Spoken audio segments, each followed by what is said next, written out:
The movement of the Pilgrims was due to religious persecution. In England, where they were from, they were not allowed to believe what they wanted. They were forced to believe in the Church of England, which was established by Henry VIII. All other religions were not allowed, and they were in danger of being jailed or even executed for believing in other religions. Therefore, Pilgrims decided to move. What happened was that they actually made a group of their own called Scrooby.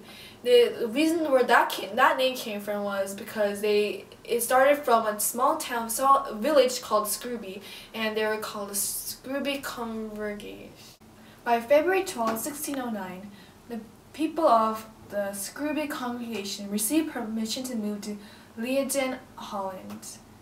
And they decided to move there, and they spent around 10 years there. By the end of 1607, people in Amsterdam were faced with religious toleration. This meant that everyone could obey whichever religion they wished to. Therefore, Pilgrims chose Amsterdam, Holland as a place that they would move to and move away from England into Holland. However, they faced many difficulties along the road, and they were even jailed at one time. And they also had to arrive separately, and women, children, and the men had to come separately. However, by the end of 1608, they were all united in Amsterdam. When the Pilgrims moved into America, the Plymouth colony, they initially had a lot of trouble. They did not know how to cope with the harsh winters or didn't know which crops to grow. Therefore, during the winter of 1620, half of them did not make it to the summer. Out of the 99 settlers that came, only 57 of them had survived. Thankfully, the Wampanoag Indians were there to help them after. Squanto, who was an English-speaking Native American, helped as translate and assist them. He taught them which crops to grow, such as the maize, which is corn, and he also taught them how to build houses that was suited to the land. Therefore, later they had a gathering called the Thanksgiving, which is celebrated to this day, and where they all gathered together, the settlers and the Native Americans all gathered together to celebrate with food and all the things they had accomplished together.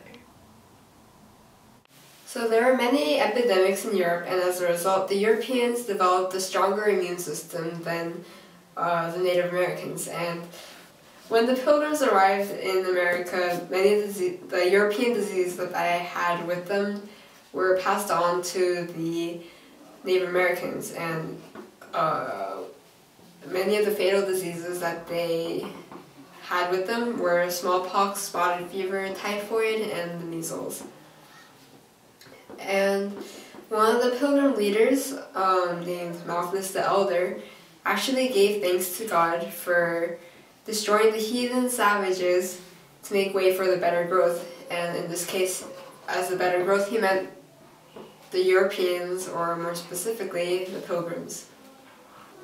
Tensions grew between the Pilgrims and the Native Americans because of the Pilgrims' greed for land and their conquering of the Native Americans' lands. And eventually, in 1675, a war broke out between the colonists and the Native Americans called the King Philip's War. And during this war, the English colonists basically had an upper hand due to their superior military powers and their resources. England also continuously gave their support for the English colonists, which eventually led to the English colonists' victory, and the Native Americans became a minority in their own land.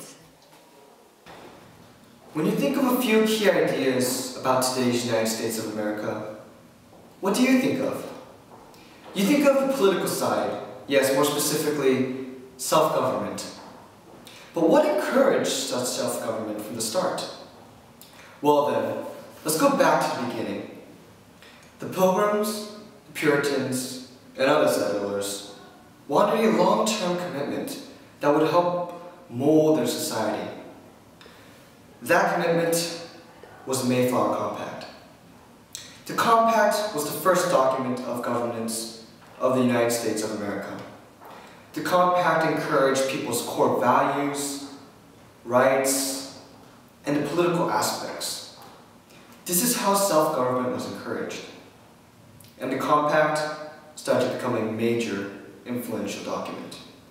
The core values that the Compact emphasized later on influenced a vital document of the United States that gives the basic rights for the citizens today, which is the Bill of Rights.